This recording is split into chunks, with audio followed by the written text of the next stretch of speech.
नमस्कार, आप देख रहे हैं द न्यूज और मैं रानी गुप्ता आपके साथ। बड़ी खबर सामने आ रही है महाराष्ट्र की सियासत से जुड़ी हुई। दरअसल कहा जा रहा है कि राज्यसभा के जो सांसद हैं, जो कि उद्धव गुट के नेता है प्रियंका चतुर्वेदी, संजय राउत और इसी के साथ ही अनिल देसाई के लिए मुश्किलें बढ़ने वाली है, क्योंकि कहा जा रहा है कि सीएम एकनाथ शिंदे और इसी के साथ ही उनके शिवसेना संसद समूह के नेता राहुल शिवालय जो है वो जल्द ही एक लेटर उपराष्ट्रपति को लिख सकते हैं और इसमें जिस तरीके से ये तीनों ही सांसद पार्टी से दरकिनार रहते हैं, पार्टी के खिलाफ विवादित बयान देते हैं और लगातार पार्टी के विरुद्ध कार्रवाई करते हैं, तो ऐसे में उनके खिलाफ बड़ा एक्शन लिया जा सकता है और उनकी राज्यसभा सदस्यता को भी निलंबित किया जा सकता है। आपको बता दें कि इस खबर के बाद से कहा जा रहा है कि जहां ये तीनों सांसदों के लिए मुश्किल भरी घड़ी है, तो वहीं इसी के साथ ही उद्धव ठाकरे के लिए भी ये काफी ज्यादा मुश्किल हो सकता है, क्योंकि पहले से ही इलेक्शन कमीशन ने जिस तरीके से तीर कमान का निशान और शिवसेना का नाम, ये दोनों ही चीजें शिंदे गुट को दे दी है, तो ऐसे में जो उद्धव गुट के 3 राज्यसभा सांसद हैं, अगर उनकी सदस्यता भी इस तरीके से निलंबित हो जाती है तो ये उद्धव ठाकरे के लिए किसी बड़े झटके से कम नहीं है। आपको बता दें कि एकनाथ शिंदे को शिवसेना पार्टी और सिंबल मिलने के बाद से ही लगातार राज्य के राजनीतिक समीकरण बदल चुके हैं और इस पृष्ठभूमि में ऐसी संभावना है कि शिंदे गुट एक बार फिर कोई नई चाल चल सकता है। कहा जा रहा है कि वहीं पर सुप्रीम कोर्ट के फैसले के बाद से ही शिंदे गुट के ठाकरे गुट से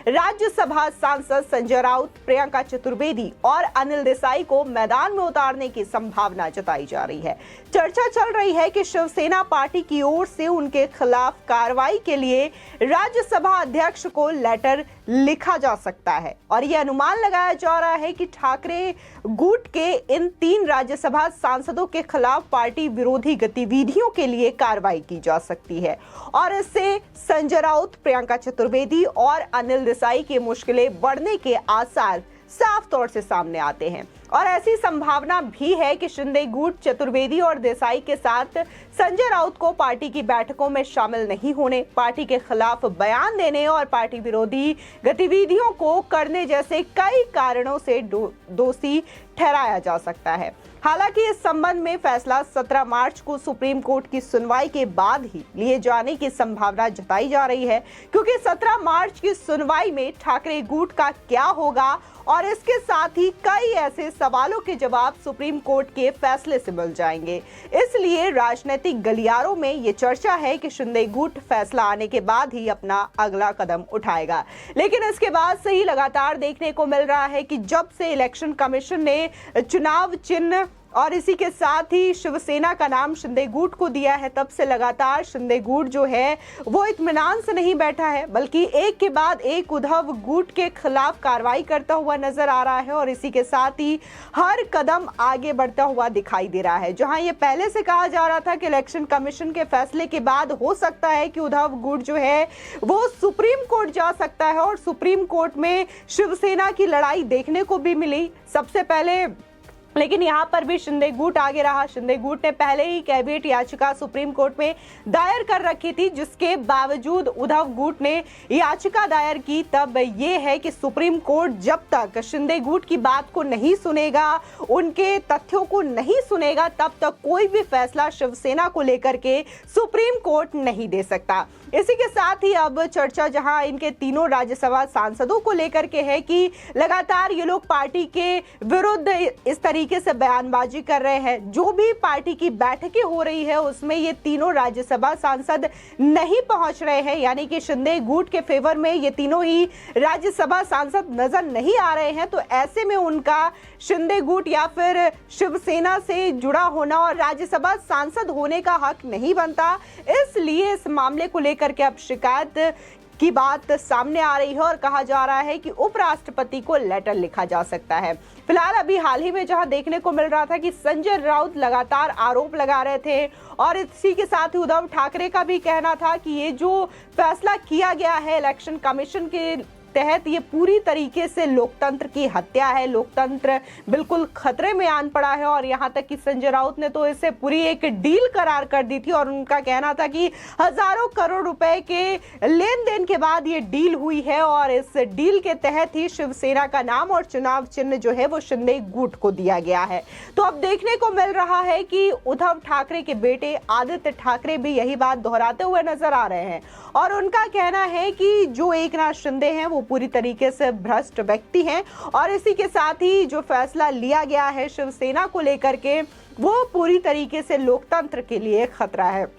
तो वही अगर हम शिंदे गुट की बात करें या फिर बीजेपी के अन्य नेताओं की बात करें जिनके साथ मिलकर के शिंदे गुट ने महाराष्ट्र में सरकार बनाई है, तो उनका कहना है कि ये लोकतंत्र की जीत है, क्योंकि साफ तौर से जो विधायकों की संख्या रही और जो भी चीजें अगर देखी जाए पार्टी के मुताबिक तो वो सारा कहीं ना कहीं शिंदे फेवर में था। तो ऐसे में इलेक्शन कमीशन के द्वारा जो फैसला लिया गया उसको सभी ने सराहा है और ये चीजें इलेक्शन कमीशन के फैसला आने के बाद साफ तौर से दिखाई दिया था कि वहां के जो कार्यकर्ता जितने ज्यादा खुश थे तो उतनी ही खुशी के साथ जनता भी इस फैसले का स्वागत करती हुई नजर आई थी। फिलहाल बीएमसी चुनाव से पहले और इसी के साथ ही लोकसभा हो या फिर विधानसभा चुनाव हो,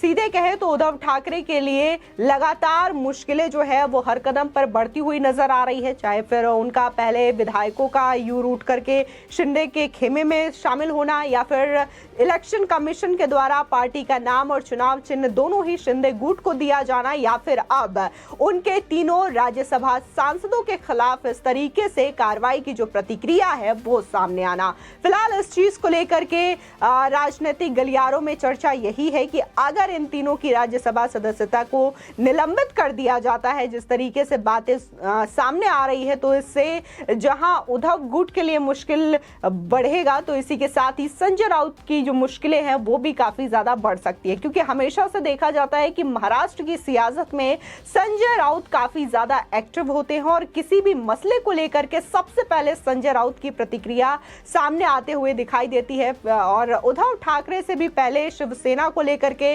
या फिर किसी भी मुद्दे को लेकर के संजय राउत बोलते हुए नजर आते हैं। आपको बता दें इस मसले को लेकर के यही कहा जा रहा है कि जब तक सुप्रीम कोर्ट का फैसला नहीं आ जाता तब तक जो शिंदे गुट है वो भी अभी किसी भी कदम को उठाने से पहले सोच सकते हैं। हालांकि ये जो सुनवाई है अभी लगातार चल रही है सुप्रीम कोर्ट में और ऐसे में ये कहना मुश्किल नहीं है कि जहां इलेक्शन कमीशन ने ये फैसला सुना दिया है नाम और चुनाव चिन्ह को लेकर के शिवसेना के, तो बहुत सारे ऐसे राजनीतिक लोगों का मानना है कि सुप्रीम कोर्ट ये फैसला नहीं बदल सकती। हालांकि उद्धव गुट भले ही इलेक्शन कमीशन के इस फैसले के विरुद्ध सुप्रीम कोर्ट गए हैं, लेकिन सुप्रीम कोर्ट में भी उद्धव गुट को निराशा हाथ लगने वाली ही है और जो अगर संख्या की बात करें, आंकड़ों की बात करें तो वो कहीं ना कहीं शिंदे गुट के फेवर में नजर आ रहा है। इस वजह से सुप्रीम कोर्ट का जो फैसला है वो भी शिंदे गुट के फेवर में आ सकता है, ऐसा कहा जा रहा है। और अगर ऐसा होता है तो जाहिर सी बात है कि